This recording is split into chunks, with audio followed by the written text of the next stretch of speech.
As we already talked about Danny Gola and the laser experiment, and I did do a video about that, and I kind of shared my experience. But if I could, if you're interested in it, because I think there's two take homes I really want to take state about that. First is the first time that I went to do it. So I had spoken with him. He sent me a laser.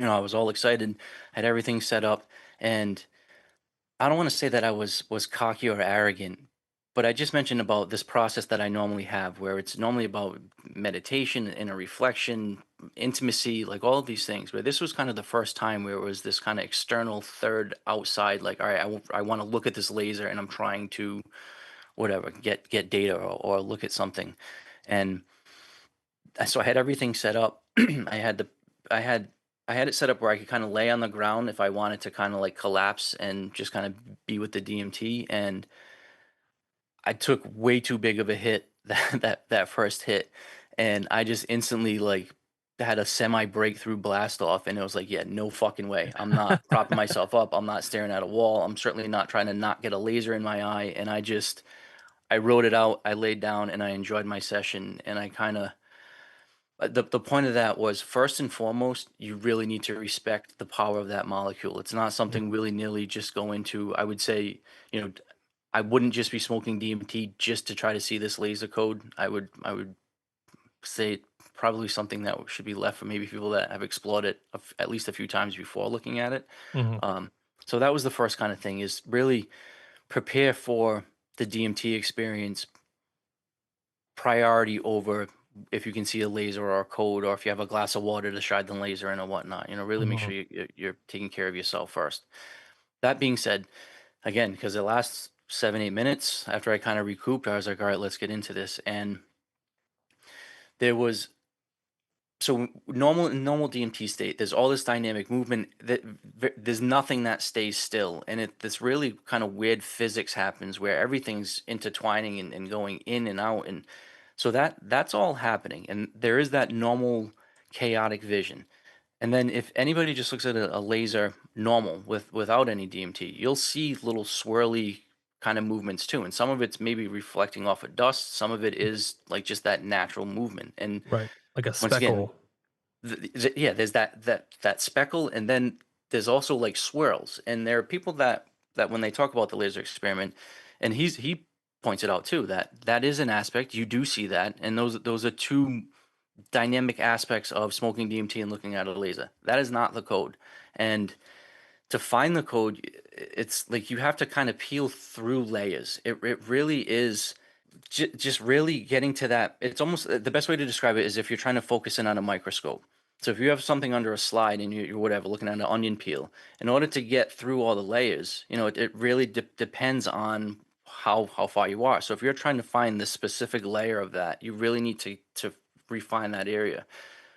Once you and the first time I did it, I saw it 4 times, and I did 4 sessions that time, and each time I saw the laser after excuse me, the code after really looking for it. And within all the crazy chaotic swirling where there's no boundaries and everything's kind of doing its own thing, there was these streaming lines and columns of very distinct its own it wasn't part of the fluid dynamic of either the laser Of or the everything DMT else. Right. dynamic. It was very, very um straight up and down columns that really were like the reigning matrix in that movie Matrix, like the reigning code that they start the movie off with. Mhm. But what I found was also unique was as those columns were kind of scaling down the symbols, as they matched up horizontally, if you had one angle like this and then another angle like this, it would kind of connect and kind of make a line. And then if the other angle had like a C and then the other one connected. So as these columns were going, it also had these um not parallel, perpendicular codes that were like skimming through it. And it was a really um distinct, separate, and ordered set of information that I've never seen that type of order Mm. where it was really, like I said, just 90-degree angles, upright columns, and something cascading down. And then, so that first time I did it, like I said, I saw it all 4 times. The next time I went to go do it, which was probably like a week and a half after, excuse me, I couldn't see it.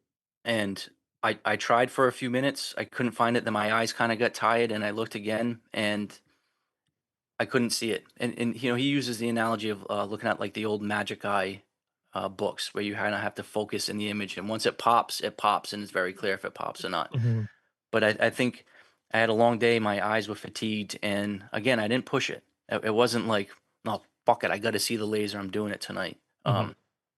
So I can see how some people don't see it or that it takes a little bit of practice, but for somebody that has seen a lot of visuals and a lot of weird shit go through my brain, that was it stood out as something unique and it had its own structure. Did it seem like it had its own, intelligence, you think, would you say? No, It no. was just So streaming by, there was no kind of okay. like the entities and whether however you want it, the jesters, the machine elves, all of those things are, I would say, sentient beings, and they Okay. are like there's a form to them, and there's an intelligence to them. Uh, Mhm, this seemed the exact opposite. This seemed like looking at a computer code just running. That it was mechanical, technical. So what do you make of that then? mhm. Like, what if you Well, I don't know if you that's what could. Danny says. He's like, "What the fuck does that mean? What That's what he's been And asking everybody. and in his defense, and I appreciate how he words it. He's trying to sell a documentary and trying to sensationalize this really unique finding, and he's saying it's kind of the code of reality, and that it's some sort of it states that that we're in a matrix, so to speak. Now, that's strong, colorful language, but what else are you going to use to describe Mhm, this? You can word it in other ways, but the DMT space alone is really unique, and it makes you question, our human footing, so to speak. This mhm. kind of makes it look like it just adds one of those like fuck really like I've got to try to now find a compartment to put this little asterisk in Right. about with all this crazy chaos and all this dynamic movement that there's some sort of divine order or Design. like Yeah, this is not, Right, and it's something not that binary because it was more than two symbols. And I want to right. stress too, a lot of people have asked, we'll write them out, or if somebody could have a photographic memory, and what are they? Are they like Japanese single symbols? Are they like hieroglyphics? I mean, I could try to draw them out. I don't really, not to, and I kind of agree with him that not to say it doesn't matter. I think that's an important data point, and it'd be nice to have a bunch of people kind of draw those out. But I don't think there's much you could really do with them. I don't, there isn't like a so-called Rosetta Stone or whatever Mhm. that you are gonna I match it mean, up with.